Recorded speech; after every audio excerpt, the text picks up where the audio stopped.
दुर्भाग्य से हमने इतिहास में हर समय ये देखा है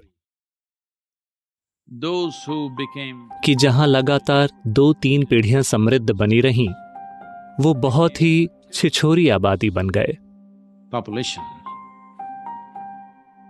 ऐसा लगता है कि केवल संकट और संघर्ष ही इंसानों का ध्यान कुछ हद तक कुछ चीजों पर बनाए रखता है।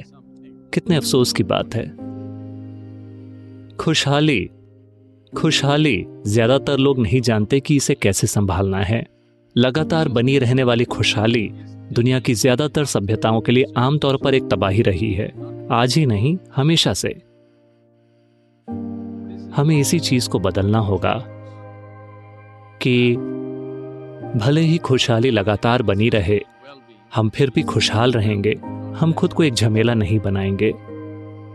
कई मायनों में इस संस्कृति के कम से कम कुछ हिस्सों ने अतीत में यह दिखाया है, क्योंकि भौतिक संपन्नता को हमेशा आध्यात्मिक अभ्यासों और आध्यात्मिक जागरूकता के साथ बुना गया था, जिसकी वजह से लोगों में स्थिरता बनी रही।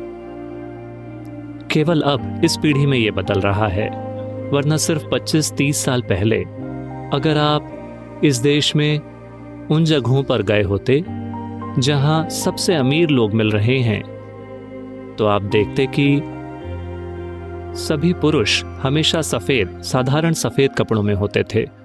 अमीर होना एक बात है, लेकिन इसका किसी के सामने दिखावा करना और उन्हें खुद से छोटा महसूस करवाना भोंडा माना जाता था। कभी भी किसी ने दौलत के बारे में बात नहीं की जब वो मिलते हैं। लेकिन इन दिनों चीजें तेजी से बदल रही हैं, दुनिया में हर जगह और भारत में भी। लेकिन लंबे समय तक लोगों की पीढ़ियों ने बहुत दौलत बनाए रखी, लेकिन फिर भी उनकी आध्यात्मिक जागरूकता के कारण दौलत ने उन्हें बिगाड़ा नहीं। यह बहुत महत्वपूर्ण है कि अब ज्यादा लोगों के पास अधिक पैसे, अधिक दौलत और जीवन के कई दूसरे पहलुओं तक पहुंच है मानवता के इतिहास में पहले किसी भी समय की तुलना में। तो ऐसे समय में अगर हमारे भौतिक विकास, भौतिक खुशहाली और धन दौलत को आध्यात्मिक जागरूकता के साथ बुना नहीं जाता है, तो यह हमारी भलाई के लिए काम नहीं करेगा। Because people's idea of education is information. क्योंकि शिक्षा के बारे में लोगों की सोच है जानकारी। अभी इंसानी एजुकेशन सिस्टम का तरीका आप पर जानकारी का ढेर लगाना बन गया है। किसी भी दिमाग पर जितनी ज्यादा जानकारी आप लगाते हैं, या कहें बचपन से भरते हैं, उसमें ध्यान देने के प्रति उतनी ही अरुचि हो जाएगी। क्योंकि कुछ भी जाने बिना जानकारी आपको एक झूठी भावना देती है कि आप कुछ जानते हैं। यह अब एक फैशन बन गया है। आज अगर आपको एक डिनर पार्टी में आमंत्रित किया गया है, तो आप गूगल पर 100 करोड़ आकाश गंगाओं की जानकारी खोल लेते हैं। उन सभी को नंबर और नाम दे दिए गए हैं। ठीक है, वो 566 BZ, वो गैलेक्सी, उसके बारे में आपको कुछ जानकारी पता है। आपने गूगल पर खोजा है, ये 2 वाक्य पढ़ लेते हैं और पार्टी में जाते हैं। जो भी आपसे बात करता है वे कहते हैं, आप कैसे हैं? आप कहते हैं, अरे क्या आप इस गैलेक्सी के बारे में जानते हैं जो करोड़ों प्रकाश वर्ष दूर है, जिसका नाम BB जो भी हो। आप उसके बारे में बात करते हैं। हर किसी को लगता है कि आप स्मार्ट हैं। पूरी दुनिया के साथ फिलहाल यही समस्या है। हम जानकारी को बुद्धिमत्ता के रूप में गलत ले रहे हैं। एक उद्यमी या कोई भी व्यक्ति जो किसी स्थिति में रास्ता बनाना चाहता है, उसे बुद्धिमत्ता की जरूरत है, पर जानकारी की नहीं। जानकारी थोड़ी उपयोगी हो सकती है, लेकिन यह बुद्धिमत्ता है जो आपको किसी खास स्थिति से एक अनोखे तरीके से गुजरने में सक्षम बनाएगी, वैसे नहीं जैसे कोई दूसरा कर रहा है। हम जानकारी को बुद्धिमत्ता समझने की गलती कर रहे हैं। एक बार जब आप खुद पर बहुत ज्यादा जानकारी लाद देते हैं, तो आप ध्यान देना एक गंभीर समस्या होती है। जब आप कोई ध्यान नहीं देते, जब आप में अपने ध्यान को कायम रखने की कोई क्षमता नहीं होती, तो आप अपनी बुद्धिमत्ता तक पहुंचने की क्षमता भी खो देते हैं। आप बस याददाश्त में जानकारी फेंटते रहते हैं।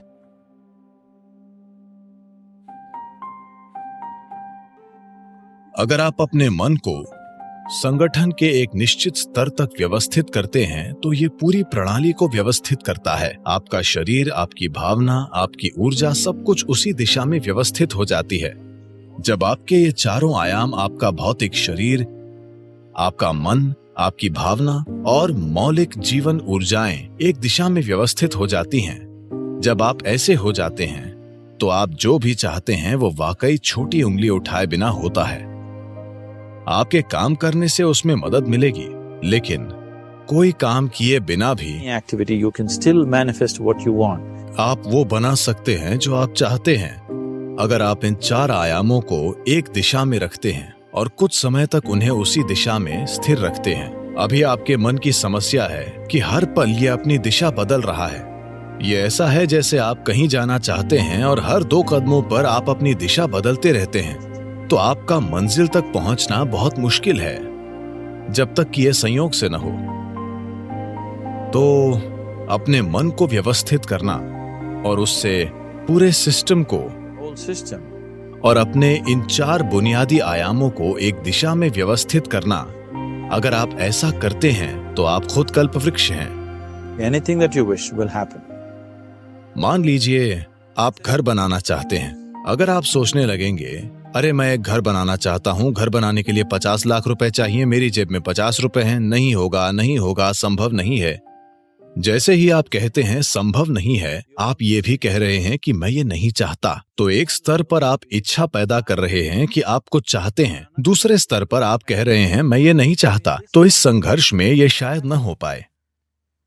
तो अगर जीवन को आपके हिसाब से चलना चाहिए तो सबसे पहले आप कैसे सोचते हैं, आपकी सोच में कितना फोकस है, आपके विचार में कितनी स्थिरता है और विचार प्रक्रिया में कितनी ऊर्जा है, इससे तय होगा कि क्या आपका विचार एक सच्चाई बनेगा या सिर्फ एक विचार रहेगा। ये इससे भी तय होगा कि आप उल्टे विचार बनाकर उस विचार के लिए रुकावट नहीं पैदा करते।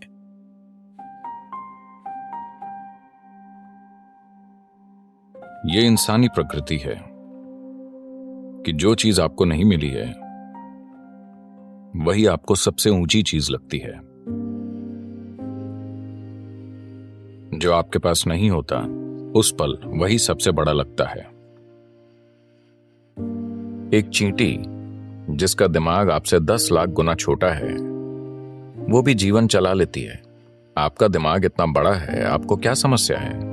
मैं ये इसलिए कह रहा हूं क्योंकि ये बुरी तरह से सीमित करने वाला विचार युवाओं पर थोपा जा रहा है कि आपको पैसे कमाने होंगे, कि यही सबसे बड़ी चीज है। इतना बड़ा दिमाग होते हुए पैसा कमाना क्या वाकई कोई समस्या है? मैं जानता हूं कि सभी को यही मानने के लिए तैयार किया गया है, पर ऐसा नहीं है। मैं बता रहा हूं, ऐसा नहीं है। मानव चेतना के लिए पैसे कमाना एक मामूली चीज है, पर दुर्भाग्य से पूरी मानवता अपनी पूरी ऊर्जा और बुद्धि बस पैसा कमाने में लगा रही है। मैं ये नहीं कह रहा कि पैसे नहीं कमाने चाहिए, मैं बस ये कह रहा हूं कि इसे पूरी इंसानी चेतना पर हावी नहीं होना चाहिए। अगर आप एक छोटी उंगली से काम करें तो ये पैसे कमा लेगी, इसमें इतनी काबिलियत है। पूरी इंसानी प्रतिभा मुरझाकर मर गई है सिर्फ इसलिए कि सभी सोच रहे हैं पैसे कैसे कमाएं, पैसे कैसे कमाएं। ये पैसे कमाना एक छोटी सी चीज है, ये जीवन का प्रमुख उद्देश्य नहीं है। एक छोटी उंगली से आप पैसे कमा सकते हैं। इस बड़े दिमाग के साथ जब चींटियां जीवन चला सकती हैं, तो इस दिमाग को पैसे कमाने के लिए संघर्ष करना चाहिए। यह समस्या बन गई है क्योंकि आप किसी और जैसा बनना चाहते हैं, है ना? आप किसी दूसरे जैसा बनना चाहते हैं, आप गुलाम बन जाते हैं और इस चक्कर में पड़ने के बाद और कुछ नहीं हो पाता। आप हमेशा के लिए इसी में फंस जाते हैं। पैसा बस एक साधन है ना? मनुष्य पैसों में आसक्त नहीं है। वो इस बात में आसक्त है कि पैसा क्या खरीद सकता है ना? ये उस सशक्तिकरण के बारे में है जो पैसा लाता है, जिसे लोग चाहते हैं। वो पैसा नहीं चाहते, बल्कि वो सशक्तिकरण चाहते हैं जो पैसों से आता है ना? भौतिक संसार में ये जो पहुंच और आजादी देता है, लोग उसे ही चाहते हैं। इसलिए बात पैसे की नहीं है, बल्कि इसके साधन रूप की है। हाँ, तो क्या पैसे के साथ कुछ गलत है? क्या गलत है? हमने ही इसे बनाया है ना? हम अब भी अपने लेन देन को चीजों की अदला बदली से चला रहे होते। तो ये बस एक साधन है। क्या इसमें कुछ सही या गलत है? इसमें कुछ भी सही या गलत नहीं है। अगर आपकी जेब में पैसा है तो ये आपके जीवन को आसान और आरामदायक बना देता है, क्योंकि आपकी जेब में कुछ पैसा है। इसीलिए आज आप यहां बैठकर आंतरिक विकास वगैरह के बारे में सोच रहे हैं। Because there's little money in your pocket, this much freedom, isn't it so? क्योंकि आपकी जेब में थोड़ा पैसा है, इसलिए इतनी ज्यादा आजादी है। कैसा नहीं है? अगर आपकी जेब में बिल्कुल भी पैसा नहीं होता तो ये संभव नहीं होता। इसलिए पैसों के साथ कुछ भी गलत नहीं है। आपकी जेब में पैसा होना अच्छा है, अगर वो जेब में ही रहता है तो। अगर ये आपके सिर में घुस जाता है तो ये एक विकृति बन जाता है। ज्यादातर लोगों के लिए ये उनके सिर में घुस गया है और ये एक विकृति बन गया है। पैसे को अपनी जेब में रखना जीवन को आसान और अच्छा बनाता है। आप बैठकर ध्यान कर सकते हैं। इसलिए आपकी जेब में पैसा होना बहुत अच्छा है।